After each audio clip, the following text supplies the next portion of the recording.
so you're gonna cry. My blue hair doesn't like this. The fools!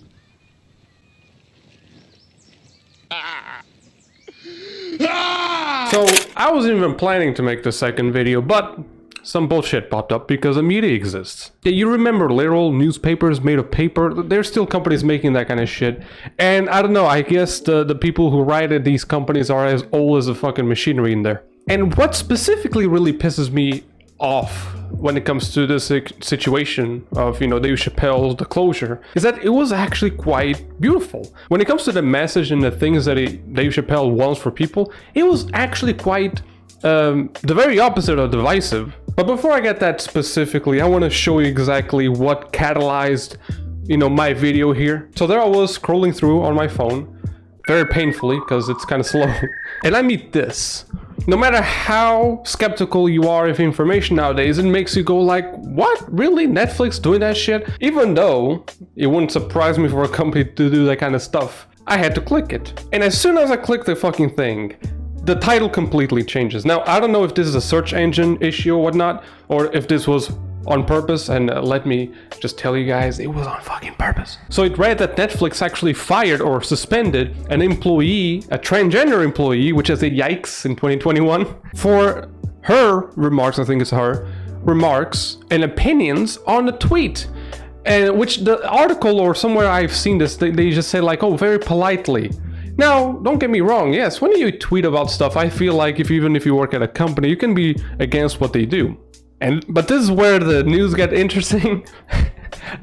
She wasn't fired or suspended, I'm sorry, for the tweet. Netflix suspends 3 employees, including trans person who spoke out against Dave Chappelle.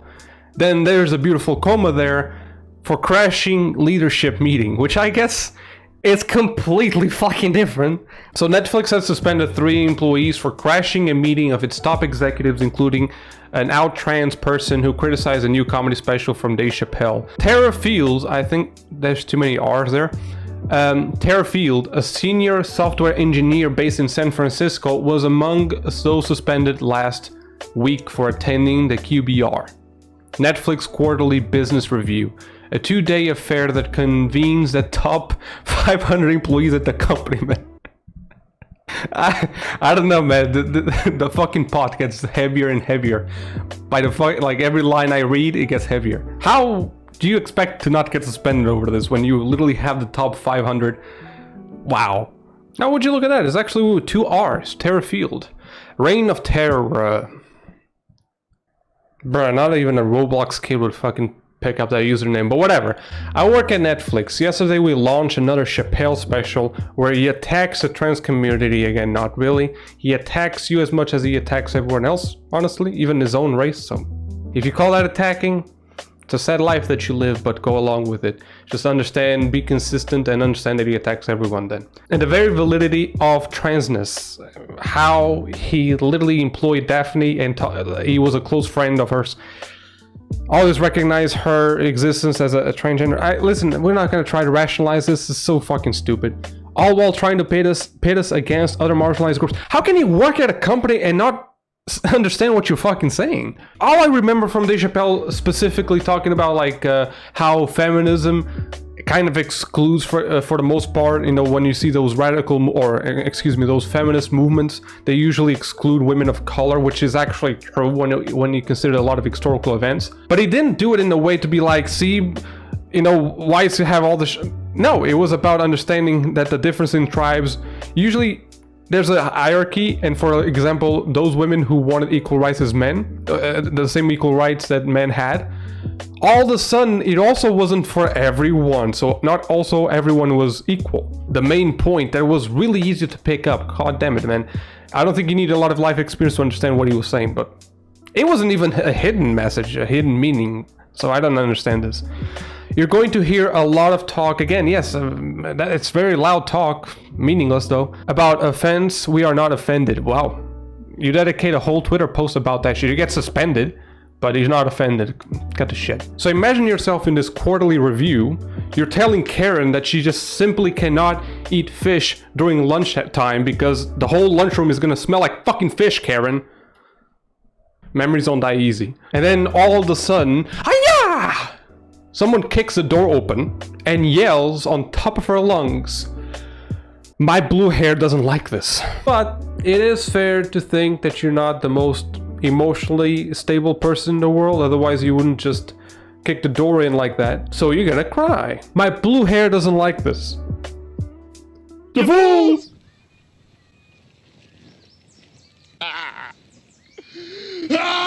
Obviously, it is expected that every one of those 500 top executives are gonna be like, cool shit.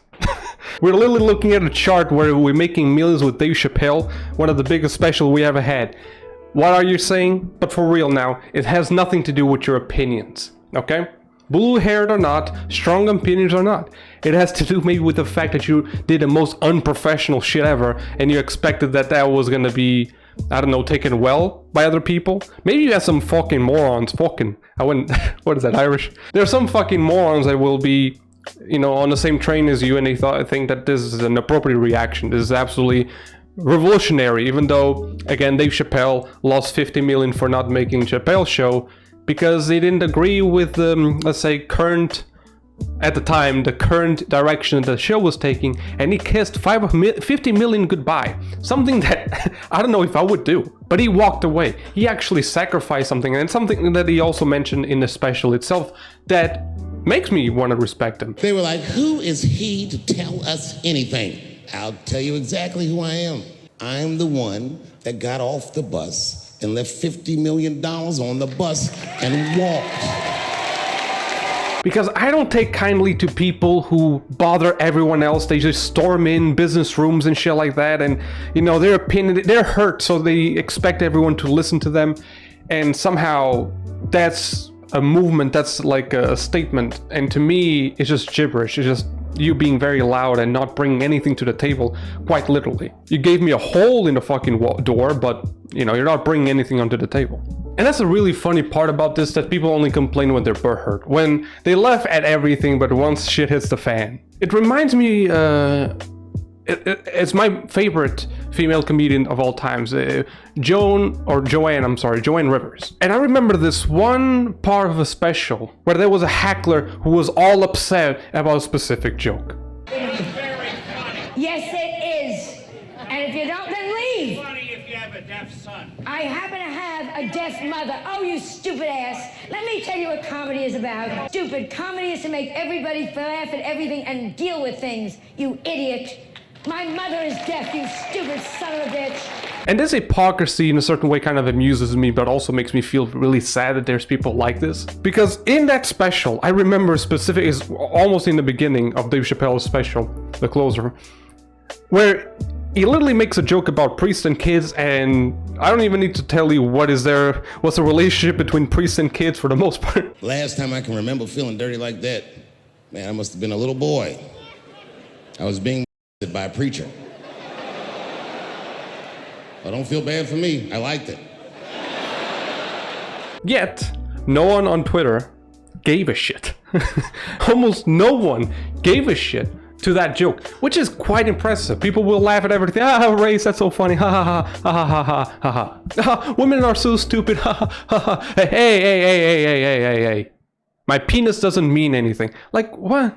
And I guess to those who truly watched the whole special up until the last minute, where I love, like, there's nothing that you skip on that special. Even the outro is like the pictures with celebrities and stuff like that is really cool to see. Obviously, in the end, we see Norm Macdonald. We start fucking crying our eyeballs out. That's what I wanted to say. You can comprehend what's the actual true message of that whole special. It wasn't even about the people he made jokes about. It actually had to do with the human factor of, you know, tribes, as he himself said that word. And the thing that I took away from that special is that Dave Chappelle wasn't as much concerned when it comes to actual, like, physiological, that's not the word, physical tribes, I guess. Tribes that rely on, like, okay, so what are you? Are you black, so you're my tribe? That kind of stuff. Instead of that, what Dave Chappelle defines as part of his tribe are the people. You know, he analyzed people for who they are, not what they are. So Daphne, yeah, sure, she was transgender, but in the end of the day, what really surprised Dave Chappelle was that even though she was the victim of those jokes, she would keep laughing. So what I retain in the end, especially when he says this at the end. And I don't know what the trans community did for her, but I don't care because I feel like she wasn't their tribe. She was mine. She was a comedian in her soul. All I ask from your community, with all humility, will you please stop punching down on my people? Thank you very much, and good night. What I take away from that is that even though it's almost very natural for us to defend those who look like us, what really matters are those who kind of behave like this or believe in the same things as we do, even if there's some discrepancies or some, differences in thought. But yet, to most melted ice people, right? Watch my last video, you'll know what I'm talking about with melted ice. It just went over their heads, and it's quite sad. They could use this fucking thing as a very educational, lesson. But yet, all they did was either clench their fists or block their ears, because they weren't listening. The whole Daphne story, the fact that the family actually supports Dave Chappelle when it comes to this, they understand what he meant to her and how much he actually meant to her.